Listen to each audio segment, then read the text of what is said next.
कि एक अहले सुन्नत की खातून जाहिदान की रहने वाली, उसका बच्चा गूंगा था। उसने शिया खातून को कहा कि मेरा बच्चा लाइलाज है, मैं हर डॉक्टर के पास गया लेकिन इलाज नहीं हो रहा। इस शिया खातून ने कहा चलिए हमारे पास एक डॉक्टर है जो आपका इलाज करेगा। ये इनको जमकरान ले गई। का 2 रकत नमाज इमाम ज़माना पढ़ो जिसमें या का नअबुद या का नस्तईन 100 मरतबा और ज़िक्र रुकू 7 मरतबा, ज़िक्र सजदा 7 मरतबा, आपने भी पढ़ी होगी 15 शाबान को। फरमाइए 2 रकत नमाज पढ़ो, उसके बाद सजदे में जाओ और 100 मरतबा ज़िक्र सलवात करो। ये खातून कहती है मैंने यही किया, सजदे में जाकर 100 मरतबा ज़िक्र सलवात किया। अब मेरी आँख लग गई, मुझे नींद आ गई। ख्वाब के आलम में क्या देखती हूँ, पूरे जमकरान में मजमा लगा है, भीड़ लगी है, उस मजमे के बीच में एक नूरानी चेहरा है।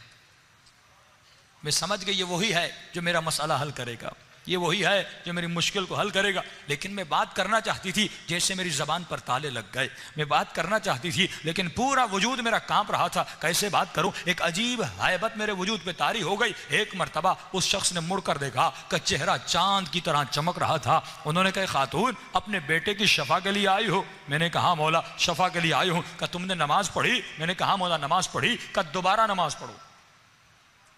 क्या करो? दोबारा नमाज पढ़ो। मैंने कहा मौला एक दफ़ा पढ़िए। का दोबारा पढ़ो। का जैसे मेरी आंख खुली, मैंने वुजू किया, 2 रकत नमाज पढ़ी, अब सजदे में गई। इसका फलसफा समझिए। फरमाया जब पहले नमाज पढ़ी थी तो शक था, हमारी दुआएं क्यों नहीं कबूल होती। हम करबला जाते हैं, शक में दुआ करते हैं। दुआ करने के अपने आदाब हैं। अगर मुझे वक्त मिला अगली मजलिसों में आदाब दुआ बताऊं कि दुआ करने का तरीका, दुआ करने के आदाब हैं। जब दुआ करो तो कैसे करो। क्या मसला, एक दुआ करता है उसे शफा मिलती है। हम साल जाते हैं दुआएं करते हैं, हमारी दुआएं कबूल नहीं होती। दुआ का एक अदब है, दुआ का एक तरीका है। हम दुआ करते हैं शक में है, मौला दें या ना दें, 50-50 ज़बानी दुआ करते हैं। लेकिन इमाम फरमाते हैं ऐसे मांगो जैसे फ़कीर खैरात मांगता है। कुछ ऐसे फ़कीर हैं दरवाजे से वापस नहीं जाते जब तक आप उनको खैरात न दें। फरमाया ऐसे फ़कीर बन, इतना खड़का। इमाम ने फरमाया जो दरवाज़ा खटखटाता है पहले ये बता उस घर के अंदर कोई है कि नहीं। जो दरवाज़ा खटखटाते हो ये तो बता उस घर के कोई अंदर है कि नहीं। का मौला यकीन है खुदा सुन रहा है, आप सुन रहे हैं, घर के अंदर कोई है। तो इमाम ने फरमाया फिर इतना खटका जब तक वो दरवाज़ा खोल नहीं लेता। जब घर के कोई अंदर है तो यकीनन देर या सवेर तुम्हारे दरवाजा खोलेगा। इमाम फरमाता ऐसे मांग, यकीन करके मांग।